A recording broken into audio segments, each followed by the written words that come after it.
ओम श्री गुरुवे नमः। कैसे प्राणवान बने साधना। परम पूज्य गुरुदेव अपने इस उद्बोधन में सभी साधकों को स्पष्ट निर्देश दे हुए कहते हैं कि साधना में प्राण बिना परिष्कार के नहीं आ सकते हैं। जब तक जीवन में संयम नहीं होगा तब तक साधना के अंदर ऊर्जा को समाविष्ट कर पाना संभव नहीं। आइए हृदयंगम करते हैं उनकी अमृतवाणी को। क्या है तप, क्या है तितिक्षा। गुरुदेव उद्बोधन देते हुए हमें कहते हैं कि मित्रों, तेल से मेरा क्या मतलब है, आप समझते नहीं हैं। इससे मेरा मतलब है कि आपका जो दीपक जलने वाला है, प्रकाश होने वाला है, वह किससे होने वाला है? तमसो मैं ज्योतिर्गमय से। नहीं साहब, प्रकाश दिखाइए। हमको तो प्रकाश दिखाई पड़ता है, पर आपको नहीं पड़ता। क्यों दिखाई नहीं पड़ता? आपके भीतर हम दिया सराय जलाते हैं, मगर उसमें तेल नहीं है। महाराज जी, हमें अंतःकरण में प्रकाश जला दीजिए, जिससे हम भीतर और बाहर प्रकाश कर सकें। अच्छा, तो हम जला देंगे। इसके लिए ही तो हम मस्तिष्क की आज्ञा चक्र में आपका ध्यान कराते हैं। लेकिन जो प्रकाश हम जलाकर रखेंगे वह टिकेगा नहीं। क्यों? क्योंकि आपके दीपक में तेल नहीं है। क्या करना पड़ेगा? आपको तेल का ध्यान रखना पड़ेगा। इसका आप ध्यान रखिए। अपना तपस्वी जीवन शुरू कीजिए। चमड़ी का तप नहीं, मानसिक तप कीजिए। चमड़ी के तप को तितिक्षा कहते हैं, और जानबूझकर मानसिक कष्ट और मानसिक कठिनाइयाँ जो वर्ण की जाती हैं उनका नाम है तप। मैंने आपको वाणी के तप के बारे में कहा है कि आपको सप्ताह में 2 घंटे का मौन रखना चाहिए। आंतरिक मौन ही वाणी का वास्तविक तप है।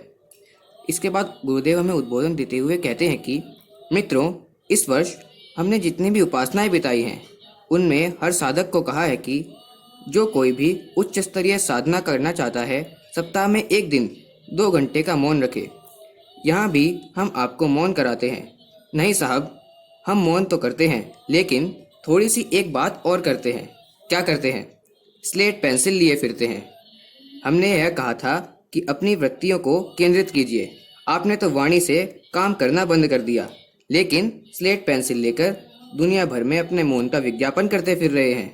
नहीं साहब, फिर लोगों को कैसे मालूम पड़ेगा कि हमने मौन किया है? मौन का विज्ञापन करता फिर रहा है। हाँ महाराज जी, मैं तो इसलिए इशारा कर रहा था, दुनिया भर के ढोंग बनाए फिर रहा था कि मैं मौन किया है। साहब, उपवास करते हैं। क्या उपवास करता है? नहीं साहब, कुछ रबड़ी खाता हूँ, कुछ पकौड़ी खाता हूँ, कुछ जलेबी खाता हूँ। क्या क्या खाता है? कुछ और रह गया हो तो उसे भी खा जा। इसका मतलब यह हुआ कि जिस दिन उपवास रखता है उस दिन जो कुछ भी चीज जीवन में खाने से बच जाती है उस दिन खा जाता है। क्या उपवास इसी को कहते हैं? नहीं, इसे नहीं कहते हैं। विज्ञापन वाली आध्यात्मिकता छोड़िए। गुरुदेव हमें उद्बोधित करते हुए कहते हैं कि मित्रों, विज्ञापन वाली इस आध्यात्मिकता को छोड़ दीजिए। वाणी के तप के बारे में आपको मौन का भी अभ्यास करना पड़ेगा। यहाँ भी आपको मौन का अभ्यास करना चाहिए। क्यों? क्योंकि वाणी की शक्ति जब कम हो जाती है तब आपको मालूम नहीं है, मनोबल कम हो जाता है, हमारी बैटरी डिस्चार्ज हो जाती है।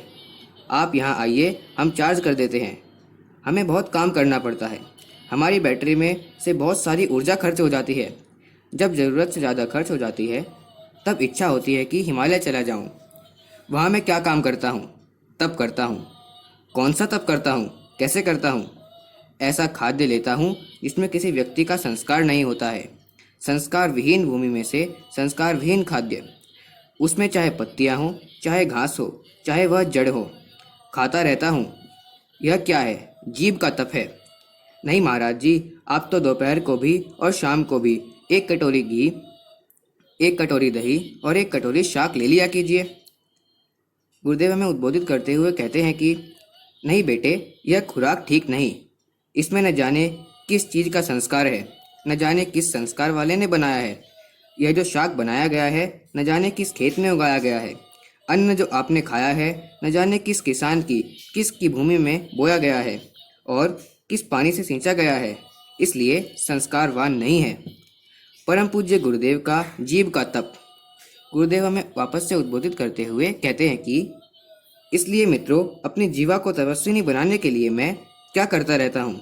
संस्कार विहीन खाद्यों को ही ग्रहण करता हूँ। यह क्या है? यह जीव का तप है। हमको जीव का तप क्यों करना पड़ता है? क्योंकि हमको काम करना पड़ता है, वचन बोलने पड़ते हैं, प्रवचन देने पड़ते हैं। आशीर्वाद देने पड़ते हैं। इसलिए इस यंत्र को इतना पैना, इतना तीखा होना चाहिए कि जहाँ इस हथियार का इस्तेमाल किया जाए वह पार करता हुआ निकल जाए। और क्या करना पड़ेगा? मौन। गुरुदेव हमें उद्बोधित करते हुए कहते हैं कि बेटे, हमें 1 साल तक मौनी रहना पड़ता है। बातचीत करें तो किससे करें? अकेले ही बात कीजिए। जब मन आता है तो अकेले भी कर लेते हैं। कोई श्लोक याद आ गया उसे बोल लिया, कोई मंत्र याद आ गया उसे बोल लिया। सांसारिक व्यवहार नहीं करता। सांसारिक व्यवहार को रोक देने का नाम है मौन। हमको मौन रहना पड़ता है। शक्तियों का संग्रह करके वाणी का तप करते हैं। इसमें किसी की निंदा करने की भी गुंजाइश नहीं रहती। किससे बात करेंगे? किसकी निंदा करेंगे? किस पर गुस्सा करेंगे? वाणी से खराब शब्द कैसे बोलेंगे? मित्रों, हमारे ये तीनों तरह के तप मौन चलते रहते हैं। कौन कौन से? खाने वाला, बोलने वाला, वाणी को चुप रखने वाला, ये तीनों ही मौन होते रहते हैं। हम यहाँ भी यही करते रहते हैं। हमारी दुकान थोड़े समय तक खुलती है। आप लोगों को समय की बहुत व्यस्तता है, इसलिए हम सवेरे खोल देते हैं। आपको मालूम नहीं है, हम 1 बजे से खोलते हैं और शाम को 7 बजे बंद कर देते हैं। आजकल 6 घंटे खोलते हैं। आजकल तो बेटे हमारे शिविर चल रहे हैं।